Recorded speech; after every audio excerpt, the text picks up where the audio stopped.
Donc c'est plus une réflexion générale, hein. Oui. Je suis venue voir l'exposition le jour du vernissage, et puis j'avais pas trop compris les choses. Et là, quelque part, beaucoup de choses s'éclairent. Et je sens une énorme vitalité. Une vitalité de mort, de dépassement, de spiritualité. Essayez un petit peu de communiquer dans ce bas monde où les questions sont très matérielles, très sommaires, et où vous essayez de communiquer à votre manière votre spiritualité. Et je sens une énergie phénoménale. Merci. Voilà. Et donc, vous voulez que je vous... Oui. À travers de votre parcours, ce qui est intéressant, c'est comment arriver là, à cette énergie vitale, à ce besoin d'exprimer tout ça. Oui, je comprends. Écoutez, c'est une très belle question. Il faudrait que je vous raconte toute ma vie, bien sûr. Non, mais merci pour votre question. Ça soulève beaucoup d'interrogations par rapport au public. Parce que, comme vous l'avez dit tout à l'heure, je trouve que le public français ne rentre pas du tout dans mon travail. Ils ne sentent pas du tout ces énergies. Et donc, c'est pour ça que je fais beaucoup de vidéos pour expliquer d'où je viens. Et donc, moi, je suis né à Morteau, pas très loin d'ici. La ville où est née Christine également, la directrice de la galerie. Et il se trouve que j'ai eu la chance de vivre. La nature est magnifique dans cette région-là. Et il se trouve que j'ai aussi eu la chance d'élever des chevaux pendant une dizaine d'années, des chevaux américains. J'ai eu la chance d'étudier l'architecture, puis les beaux-arts, l'école des beaux-arts à Besançon. Donc tout ça sont des pistes, mais comme je l'ai dit précédemment, rien n'a été aussi fort que ma présence en Égypte, où j'ai eu comme une espèce de révélation cosmique dans les temples, où je suis entré dans une cellule carrée, cubique, et au plafond, il y avait aussi un carré. Et j'essayais toujours de m'éloigner un peu du public pour avoir cette révélation. Parce que je fais une digression, mais l'art, c'est une initiation quelque part. Et donc, il faut pouvoir être initié. Je pense ça, c'est comme Gainsbourg disait que la chanson est un art majeur. Je pense que l'art, c'est un art majeur. Et donc, j'ai eu quelque part la chance d'être initié. J'ai fait une expérience cosmique, qu'on appelle, et que j'ai continué par la suite dans mes trans chamaniques à New York. Et donc, d'avoir fait cette expérience, c'est-à-dire que, j'ai parlé tout à l'heure de l'Axis Mundi, on se décorpore et on rentre un peu dans l'univers. Et bon, ça m'est arrivé comme ça, sans jeûner, sans rien. Et c'est ce qu'on peut appeler une révélation mystique. Et d'avoir vécu ça, après les choses ne m'intéressent plus. Je veux dire, la peinture, so what, ça me fait chier. Non, mais quand je vais dans les musées, ça ne me parle plus, quoi. Et c'est très très important.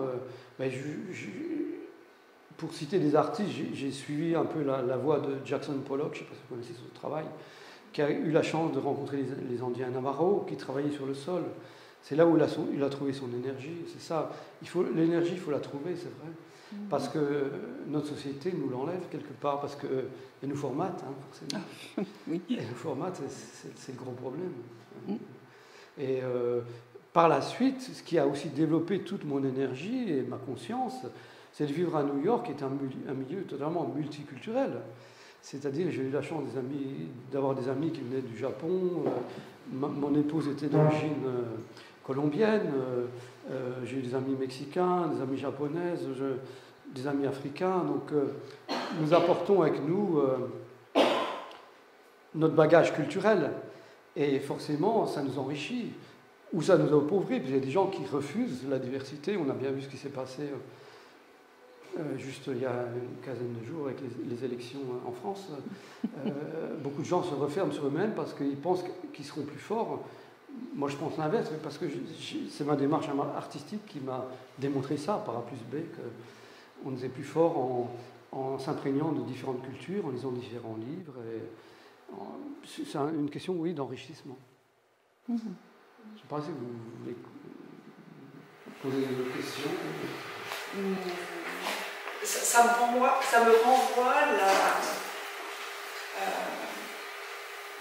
la vie au travers de la mort. C'est-à-dire cette énergie au travers de toutes les morts. Et c'est moi qui part dans mes... j'ai pas l'art de faire, mais c'est des questions qui me travaillent pour l'instant.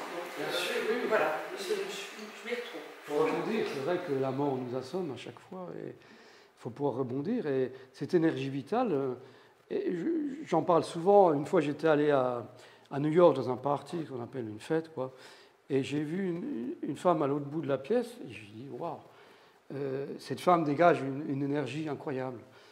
Et je vais lui parler, et elle me dit, tu sais, il faut être deux pour sentir l'énergie. Donc bon, c'était un compliment qu'elle me faisait, et c'est un compliment que je faisais. Et en fait, c'était un maître yogi, c'est hindou. Et donc, je pense qu'on s'est connecté. Moi, je ne suis pas hindou, mais j'ai la chance peut-être d'avoir cette énergie, peut-être parce que je suis artiste, parce que it's a blessing and a curse, c'est une malédiction, une bénédiction et une malédiction.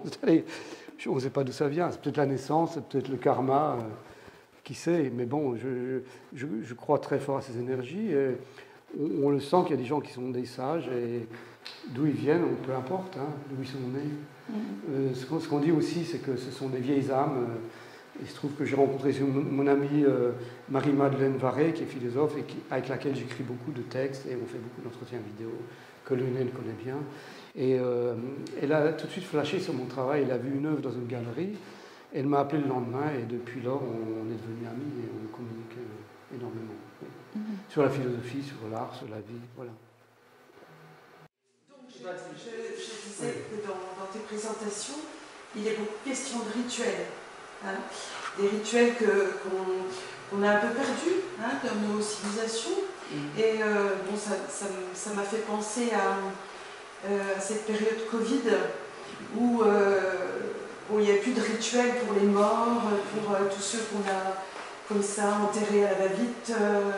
Et c'est tout, hein, je n'irai pas plus loin, mais je trouve que c'est tellement important, les rituels, et à quel point ça empêche, s'ils ne sont pas réalisés, pas faits, ça empêche de faire ces passages et puis voilà, de continuer les choses, mais quelque chose qui ne s'est pas fait pour beaucoup de familles, hein, qui ont perdu des personnes lors de ce Covid.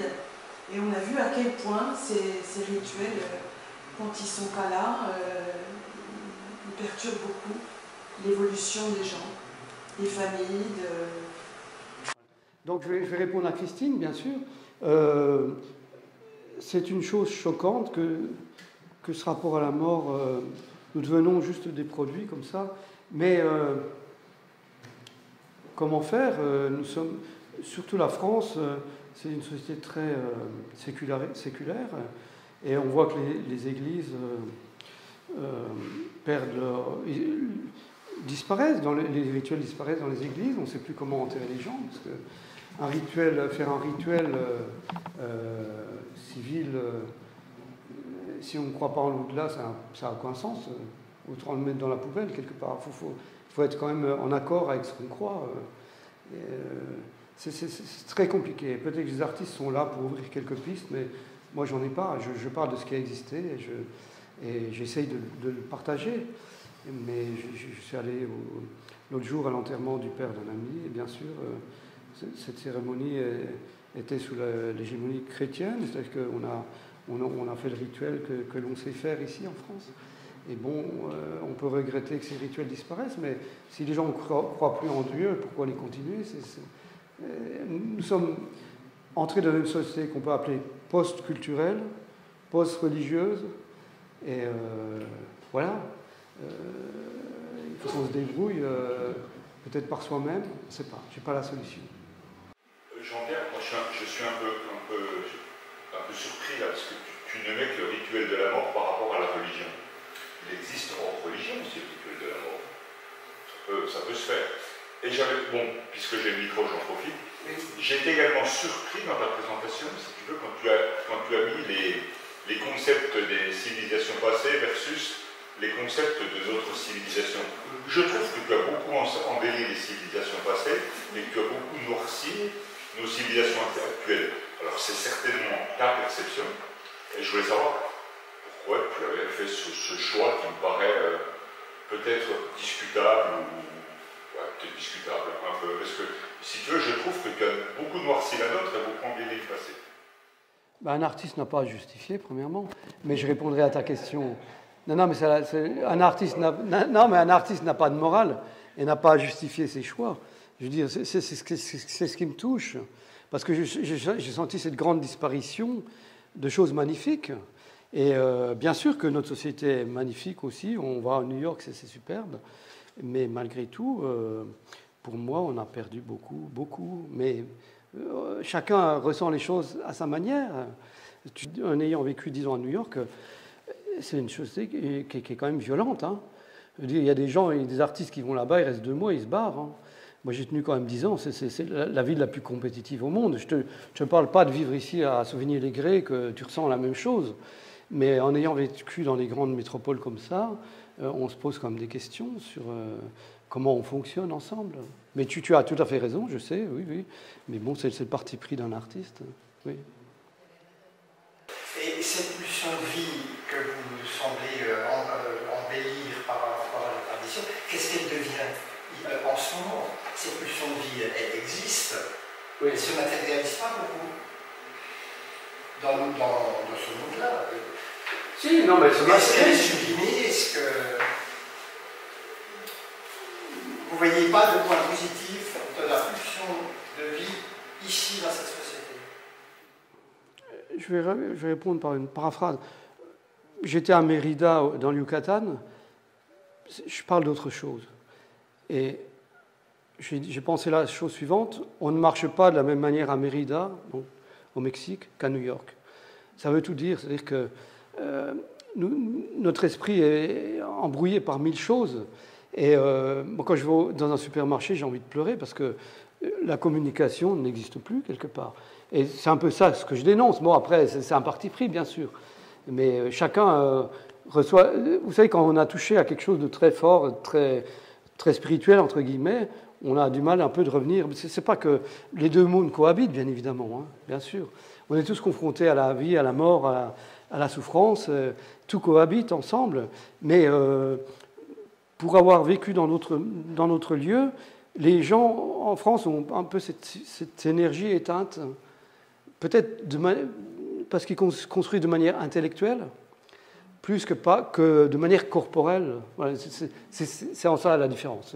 Que si vous voyez quelqu'un qui vient d'Afrique, il n'aura pas le même comportement que... Voilà. J'ai un petit peu de mal à vous poser cette question parce que j'ai aucune capacité créatrice et moi, vous voyez, je réagis, j'ai aimé parce que ça m'a plu, certainement, ça résonne en moi. Mais la question que je voulais vous poser, parce que bon, moi je suis touchée par la quête de spiritualité qui vous anime, mais moi j'ai du mal à partager quand vous parlez d'énergie, etc. Par contre, j'ai été touchée, je suis un peu d'accord avec monsieur quand vous avez mis tellement d'opposition, on vous comprend. Mais vous avez parlé de simplicité, vous avez parlé de nature.